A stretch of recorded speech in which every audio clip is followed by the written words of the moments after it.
Hey guys, Caesar from Lightworks here. Today I'm going to be going over the Morimoto XB headlights and why I'm going to be keeping these for the long term. Now I've got a few other headlights right in front of me, which I'm going to go over in a second. However, the Morimoto one is the only one that comes in white or amber DRL, which we'll show you later in this video. And for me, I think the amber DRL is really cool. It's kind of making a comeback. You see it on some different models and some different trims all across the automotive industry. So for me, this was the right setup, but over the course of the past year, I got familiar with a few of the other market options. We've got a few here, we're gonna go over them, and I'll show you exactly why I'm in big favor of the Morimoto XB headlights.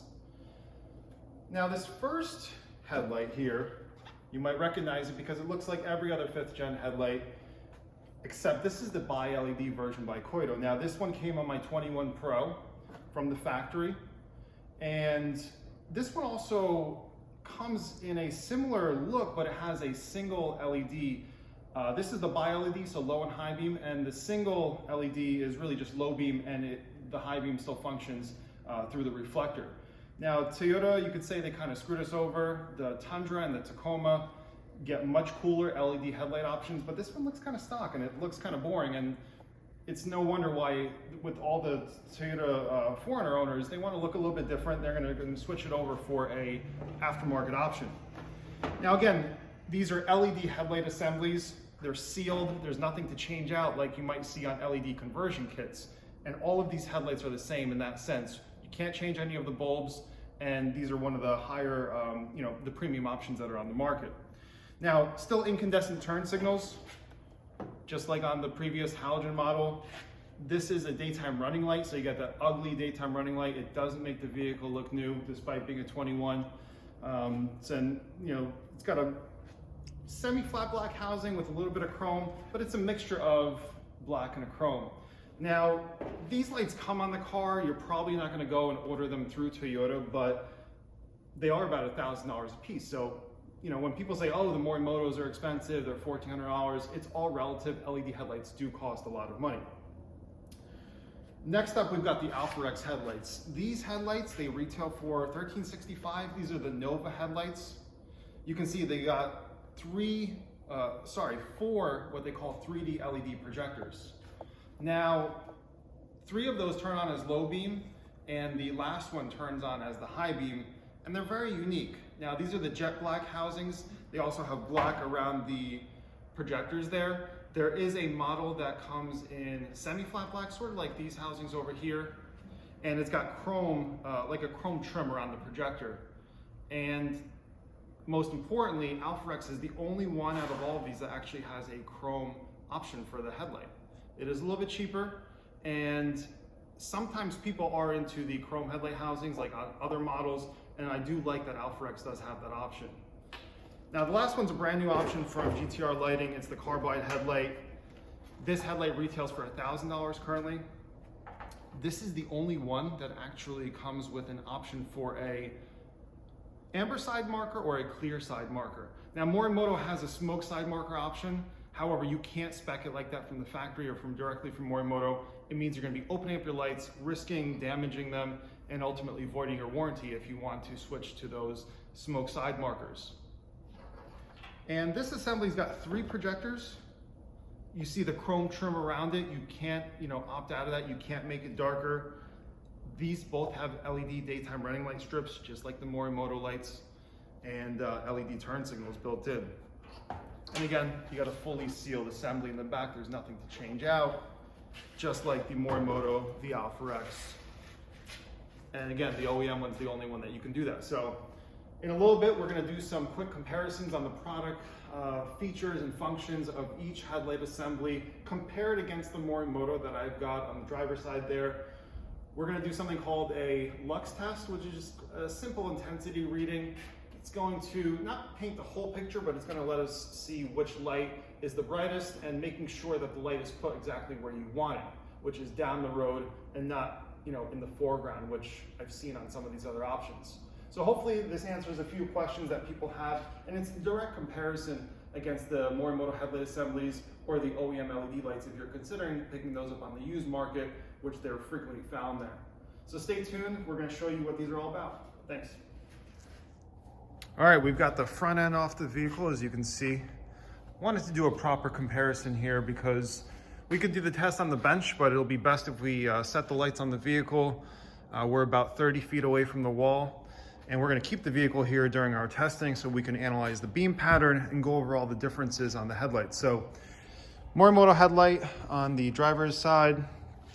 You can see it's got the full gloss black housing. I do have the smoke side marker, which was done through Lightworks. We took care of that. Otherwise, it'll be an amber side marker. So this is the standard bi-LED headlight housing. We're gonna turn on the parking lights for you. So the daytime running lights, we're not gonna be able to show you that. The Morimoto lights, they get triggered through the factory DRL circuit, which is the high beam circuit. I can't show you a comparison with the daytime running lights right now. However, I will show you the parking lights. So you can see with the Morimoto, you've got the full strip on. It gets twice as bright for the daytime running lights. This is actually really bright as well. And the parking lights shine through the reflector on the side, making it visible, you know, from sideways traffic. Same with the factory one. You got the parking light through the amber and it lights up. Now we're gonna turn on low beam for you. So Morimoto on the right, driver's side, OEM bi-LED on the left. That's the passenger side. Morimoto's got 3 low beams that turn on. These are the Gen 2 lights. The Gen 1 actually just had 2, and then the inside one was the high beam. But all the latest lights are the Gen 2. All 3 of them will turn on low beam. It does give you that modern day, you know, multi-beam LED look that you might see on some of the Acuras or some of the other models these days, like an Escalade, for example. And on the Toyota one, you just have one. It's an interesting projector. The top and bottom is sort of flattened out, and it's got a Fresnel, little bit of a pattern on the lens, so it's not fully clear. It's a little bit hard to see in the video. Okay, now when we turn on the high beam, what's gonna happen? Okay, the original one is changing, so you don't really see anything happen. Same thing on the driver's side. So you're not gonna see anything, but we will show you. Take notice of the color though. They are slightly different colors. The OEM one's a little bit warmer in color. That'll be better demonstrated on the wall in a moment. And we're gonna turn on the turn signal now really quick. So again, with the Morimoto, you have a option to select sequential turn signal. You can see that happening on the right. And the OEM one is just the incandescent bulb. It's the parking light. It just gets brighter for the blinker. So both are effective, but that's a good difference to show you. We're gonna turn off the lights right now in the warehouse. We're gonna check these out on the wall, do a quick Lux test. So even before the lights are off, you can see the driver's side is a little bit brighter. It's gonna be hard to see right now, but let's analyze both beam patterns right now really quick. I'm standing in front of the driver's side, which is the Morimoto, and that's the OEM bi-LED on the right. We're just gonna show off the Morimoto. And now the Morimoto on the left. So the Morimoto does a great job at mimicking the original beam distribution, except it's brighter. You can see even in the video, the hotspot is brighter. I'm gonna adjust the camera a little bit. You can see it's a little bit brighter, but it does retain a very OEM Plus like distribution. I'm gonna grab my Lux meter. It's gonna be a quick and easy test to determine what kind of intensity we're seeing on these. So let's stand in front of the Morimoto one. We're going to expose only the passenger side, which is the bi-LED. Just get a quick reading right at the cutoff. So when we refer to the cutoff, it's the kind of the center point, and it's the shield that's producing the low beam cutoff. We're hitting 527. As we go down, you can see it's lowering, which to me sums up a proper distribution of light. We're gonna go with the Morimoto now.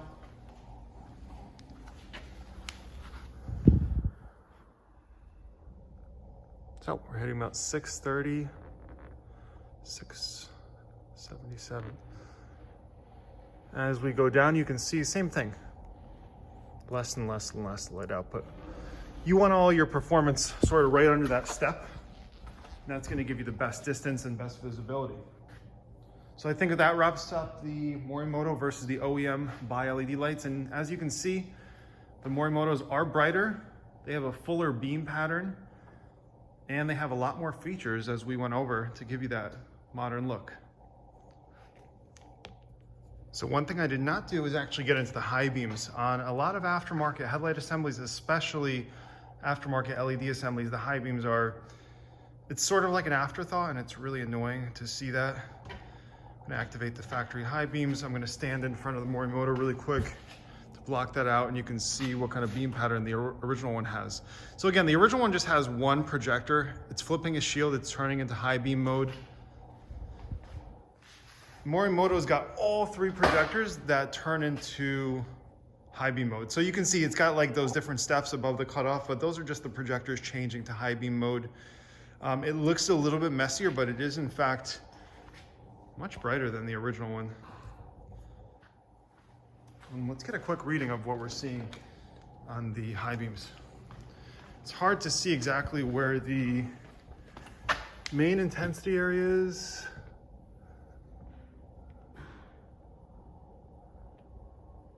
Okay, let's see. So it's about this height. Let's say 870.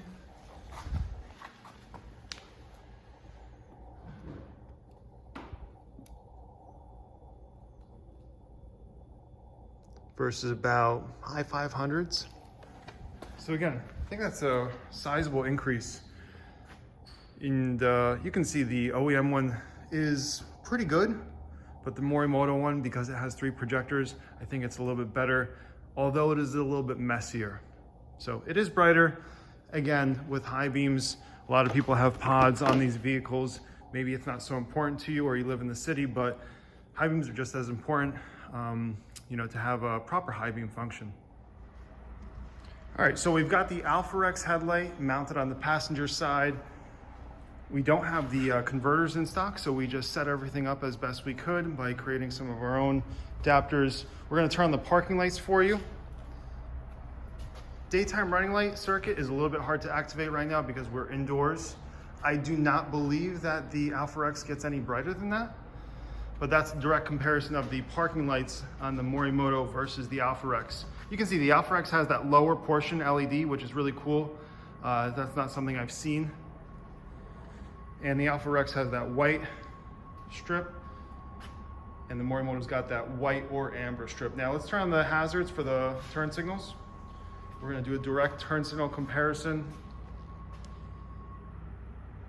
You can see the Morimoto is true amber. The AlphaRex, the strip, because it's under a thick white diffuser, it's very diffused. So it sort of comes out amber. This lower strip is much more amber than the upper area, which is more yellow, sorry. But you can see the Morimoto is clearly much, much brighter in turn signal mode. And we're gonna turn that off right now. We're gonna check out the low beams. So AlphaRex has 4 individual 3D LED projectors, but only 3 of them turn on. The running lights stay on, and Morimoto's got those triple bi-LED projectors. And let's do a low beam and high beam comparison. So even with the shop lights on, you can see the Morimoto is much brighter than the AlphaRex. Now with the shop lights off, it's very clear which is the brighter headlight. We're gonna still do that Lux comparison between the left and the right, but I'm gonna stand in front of the light so we can compare. The AlphaRex has it's got a very colorful cutoff. It's got some color to it, the Morimoto does not. But you can see a lot of the light is actually reserved for well below the cutoff, and that's less than optimal. Versus the Morimoto, as we saw before, it's got more of an OEM-like distribution and light intensity, and no doubt that is superior to the AlphaRex. I got the Lux meter in my hand. We're walking back up. So again, Morimoto right at the cutoff. And we're blocking the passenger side. That's 600 and about 27. Let's see. Readings are gonna change. Like I said, as we go down, you wanna see a less intensity. We're gonna go to the AlphaRex. We're gonna cover up the Morimoto. Check out that color band though. That's really sweet on the AlphaRex. Reminds me a lot of HID by xenon projectors. You don't see a lot of color in LED. And you can see significant reduction in intensity, even compared to OEM. And as we go down, the intensity increases, which is, again, less than optimal. But we dissected this beam pattern a little bit, and it's the way that the projectors are designed. Each one has a different function. And let's check out the high beam performance. So you can see the Morimoto on the left-hand side is a little bit higher than the AlphaRex. The AlphaRex isn't too bright, really where it should be, which is pretty much like right above the cutoff.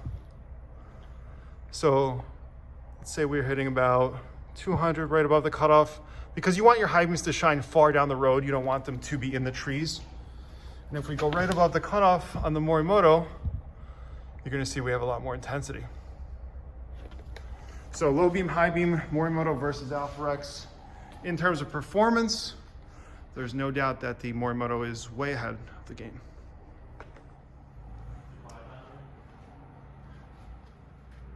All right, we got the final, All right, final comparison here. That's the GTR Carbide housing on the passenger side versus the Morimoto on the driver's side. You can see the GTR, even though the bumper's not on, you can imagine it. It does kind of highlight itself because it has the chrome trim around the projector, so it does give you a nice little focal point. Even though it's a clear diffuser, it almost looks sort of smoked. It's like it's not quite as clear as the side marker here. Maybe it's because it's against a black background, who knows? But the Morimoto just looks a little bit stealthier. Could be a good thing or a bad thing. I actually prefer a little bit of detail to the light. So it's all personal preference. We're gonna turn on the parking lights for you. Very cool activation feature that we're seeing on the GTR light when the parking light comes on. And I should mention that the AlphaRex lights do have an activation feature. We just had trouble setting it up because we don't have the full, both lights set up, and we're not outside testing the daytime running lights. So we had a little bit of trouble with that. However, that is a nice little feature. The Morimoto has a Bugatti startup sequence, but it only happens once you start the ignition, so you never quite see it. It appears that the GTR, you will be able to actually see that when you're unlocking the car, sort of like the AlphaRex. So those are the parking lights. Let's turn on the, let's do the turn signals actually really quick. So the GTR lighting is a switchback. It's got a really cool shape. And you can see it's almost as bright as the Morimoto's, just got a slightly different hue, but they're both super effective, definitely more so effective than the AlphaRex headlights, I would say. All right, let's turn that off. Let's turn on the low beams. So both have triple projectors. However, again, the Morimoto's have triple bi-LED projectors, and the GTR lighting has two separate projectors and an extra one for high beam. Now let's do the final output comparison, and we can wrap up this whole thing.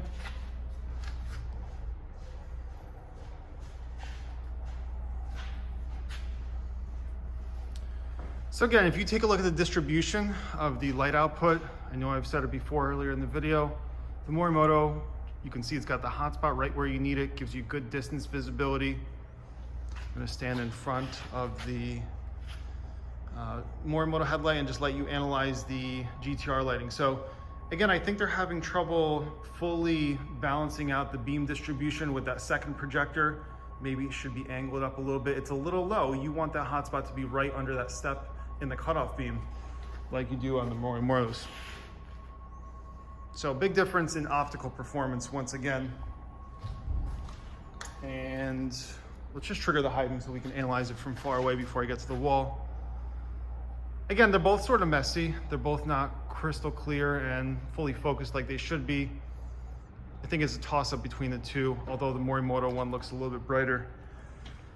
And take a look at the wall again. We've already seen the Morimoto Lux comparison a few times now. We should yield very similar results. Okay. So again, if we go down on the Morimoto, we're gonna lose intensity. Let's move to the to the GTR lighting product.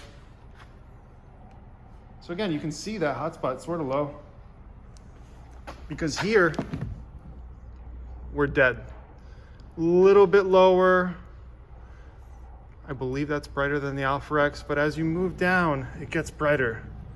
And I personally have a problem with that. I don't think it's optimized properly. A factory headlight would never be optimized like that in terms of beam distribution.